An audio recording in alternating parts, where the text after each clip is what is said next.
ಬಾನು ಮುಸ್ತಾಕ್ ಅವರು ಹುಟ್ಟಿನಿಂದ ಮುಸ್ಲಿಂ ಮಹಿಳೆ ಆಗಿರಬಹುದು, ಆದರೆ ಅವರು ಮನುಷ್ಯರು.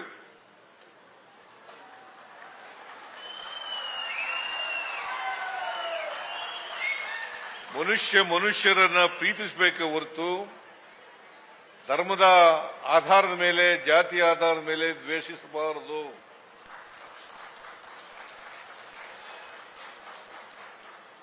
ನಾವೆಲ್ಲ ಮನುಷ್ಯರು.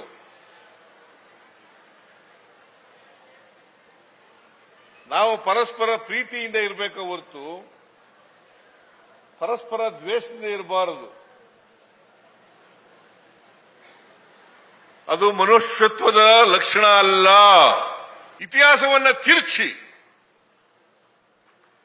ಸ್ವಾರ್ಥಕ್ಕೋಸ್ಕರ, ರಾಜಕೀಯಕ್ಕೋಸ್ಕರ ಮಾಡ್ತಕ್ಕಂಥದ್ದಿದೆಯಲ್ಲ, ಅದು ಅಕ್ಷಮ್ಯ ಅಪರಾಧ ಅಂತಕ್ಕಂಥ ಮಾತುಗಳನ್ನ ಹೇಳಲಿಕ್ಕೆ ಬಯಸ್ತಾ ಇದ್ದೇನೆ.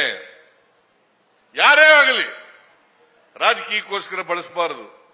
ರಾಜಕೀಯ ಮಾಡೋದಾದ್ರೆ ಖುಲ್ಲಾ ಇದೆ ಸಮಾಜದಲ್ಲಿ, ಮಾಡೋಣ. ಚುನಾವಣಾ ಸಂದರ್ಭದಲ್ಲಿ ಮಾಡೋಣ, ರಾಜಕೀಯ ಮಾಡೋಣ.